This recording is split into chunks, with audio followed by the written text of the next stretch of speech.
Movie के शुरू में हमें एक लेडी दिखाई जाती है जो अलास्का में रहती है, जहां 30 दिन से सूरज नहीं निकला और वो 30 दिन 30 सदियों जैसे थे। इसी दौरान एक दिन अलास्का में वैम्पायर्स का अटैक होता है जिसमें बहुत से लोग मारे जाते हैं, जिसमें उस लेडी का हस्बैंड भी होता है और वो मारा जाता है। वो बहुत सैड होती है। वो सोचती है अपने हस्बैंड का वो बदला लेगी। वो लॉस एंजलिस शिफ्ट हो जाती है सबको बताने के लिए कि वैम्पायर एग्जिस्ट करते हैं। वो सोचती है कि ये सबको बताएगी कैसे। एक दिन वो तकरीब में खिताब करते हुए सबको बताती है कि वैम्पायर्स दुनिया में हैं, वो यहीं पर मौजूद हैं। उसकी बात पे कोई भी यकीन नहीं करता और वो सब हंसने लगते हैं। वो लेडी बहुत तेज़ लाइट ऑन करती है जिससे वहाँ बैठे वैम्पायर्स नजर आना शुरू हो जाते हैं। तेज़ लाइट से उनकी स्किन जल जाती है। तब सब लोग डर के बाहर भागने लगते हैं। लेडी बाहर निकलती है तो पुलिस उसको अरेस्ट कर लेती है। पुलिस वाले उसे कहते हैं अगर ये सब उसने बंद नहीं किया तो वो उसको मार देंगे। वो लेडी जिसका नाम स्टेला है वो डर के अपने होटल में चली जाती है। वो सोचती है अब वो वैम्पायर हंटिंग नहीं करेगी। जब वो अपने रूम में एंटर होती है वहाँ 3 लोग उसका वेट कर रहे होते हैं जिसमें एक लड़की भी होती है। वो स्टेला को कहते हैं हम जानते हैं तुम वैम्पायर हंटिंग करना चाहती हो, हम भी यही चाहते हैं। अब हम मिलकर वैम्पायर हंटिंग करेंगे। लेकिन स्टेला का पुलिस वालों ने ब्रेन वॉश किया था। वो इससे मना कर देती है। वो ये काम अब नहीं करना चाहती थी। वो तीनों उसे समझाते हैं लेकिन स्टेला नहीं मानती। वो लड़की गुस्से में बाहर चली जाती है और वो देखती है कि सामने वाले होटल में कुछ अजीब हो रहा है। तभी एक आदमी छत से नीचे आता है। वो समझ जाती है कि वो एक वैम्पायर है। वो वापस जाके सबको बताती है एक वैम्पायर उन पे अटैक करने आ रहा है। वो उसे शूट कर देते हैं। तब स्टेला भी मान जाती है।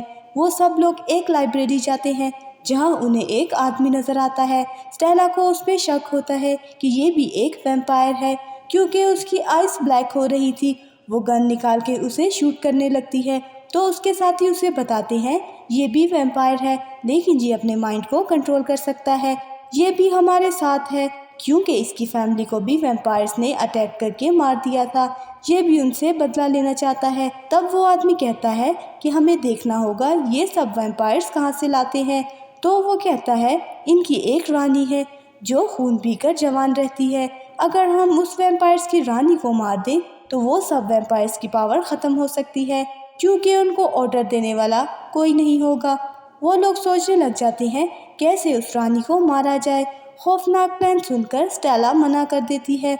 वो ये काम नहीं करेगी और वो वहाँ से चली जाती है।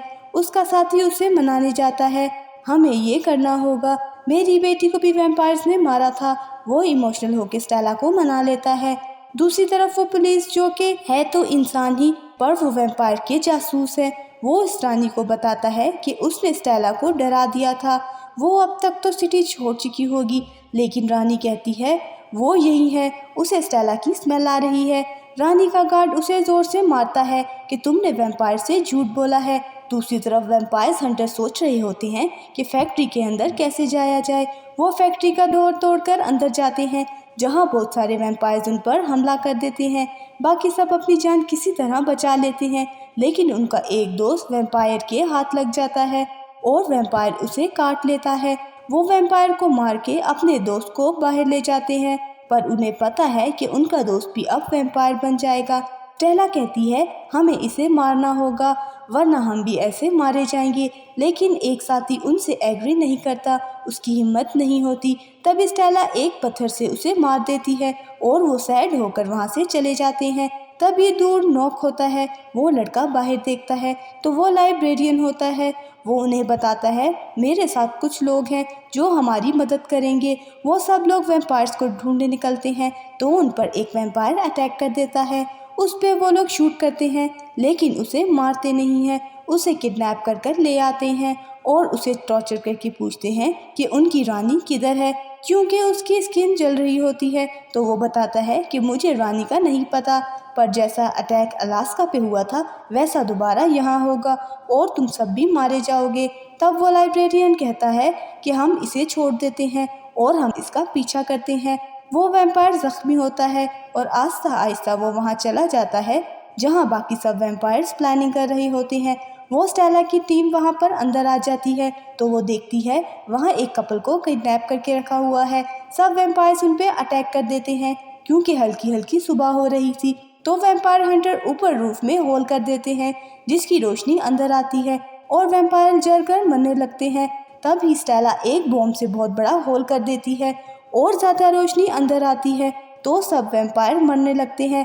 स्टेला उस लड़की को वहां से ले जाती है और दूसरी तरफ वो जासूस बहुत मार खा के मरने वाला होता है कि वो कहता है कि अब मैं मर जाऊंगा, मुझे वैम्पायर बना दो। तो वो रानी अपना खून पिलाकर उसको भी वैम्पायर बना देती है। वैम्पायर हंटर उस लड़की से बात कर रहे होते हैं कि डोर नॉक होता है कि वो लाइब्रेरियन बाहर देखता है तो जासूस उसे शूट कर देता है। अब सब लोग भागने लगते हैं और उस जासूस को शूट करके वहां से भाग जाते हैं। अब वो उस फैक्ट्री पहुंच जाते हैं जहां वो सब प्लानिंग कर रहे थे। स्टेला उस लड़की को कहती है अब यहाँ से चले जाओ। वो लोग अंदर जाते हैं तो वो देखते हैं वैम्पायर वहां पर जले हुए हैं, वैम्पायर पर खून डाल रहे हैं जिससे वो दोबारा जिंदा हो जाएं। स्टेला कहती है सिर्फ इनको जलाना ही काफी नहीं है, इनका गला भी काटना होगा। साथ उनका ये मिशन बहुत मुश्किल होने वाला था क्योंकि उनके साथी लड़की डर जाती है और कहती है हम वापस नहीं जा सकते क्या। वो लोग प्लेन के अंदर जाते हैं तो देखते हैं वहाँ सबको मार दिया गया है। उन्हें एक आदमी नजर आता है। स्टेला उस पे गन रखती है तो वो आदमी पीछे मुड़ता है और वो वैम्पायर नहीं होता। वो उन्हें कहता है कि मेरी सारी फैमिली को इन्होंने मार दिया है, मुझे भी अपने साथ रख लो। तब भी वैम्पायर अटैक करते हैं और उस आदमी और उनकी साथी लड़की को मार देते हैं और स्टेला और उसके साथी लड़की को किडनैप करके बांध देते हैं और लड़के के हाथ पर कट लगा देते हैं ताकि इसका खून निकलता रहे और वो मर जाए। तभी स्टेला अपने आप को आज़ाद करके अपने साथी को भी बुला लेती है और उन वैम्पायर को साथ मिलके वो दोनों मार देते हैं। तब वो लोग पावर स्टेशन जाके तोड़फोड़ करना शुरू करते हैं। तभी वहाँ वो वैम्पायर की रानी आ जाती है और बाकी बचे साथी को भी मार देती है। स्टेला वहाँ से भाग के एक खून से भरे टैंक में छुप जाती है। वो रानी स्टेला को ढूंढने आती है लेकिन स्टेला उसे नहीं मिलती। तभी अचानक स्टेला बाहर निकलती है और उस रानी को मार देती है और वहाँ बाकी वैम्पायर्स भी आ जाते हैं लेकिन वो स्टेला को कुछ नहीं कहते क्योंकि उनको ऑर्डर देने वाली मर गई थी। वो स्टेला से भी डर जाते हैं क्योंकि उसने उनकी रानी को मारा था। स्टेला वहाँ से चली जाती है और पुलिस वैम्पायर को अरेस्ट कर लेती है और स्टेला वापस लास्का चली जाती है। सोए हुए स्टेला को ख्याल आता है कि उसका हस्बैंड वैम्पायर बन के मरा था, अगर वो अपना ब्लड उस पर डाले तो शायद वो जिंदा हो जाए। वो अपने हस्बैंड की बॉडी कबर खोद के वहाँ से निकालती है और उसे घर ले आती है।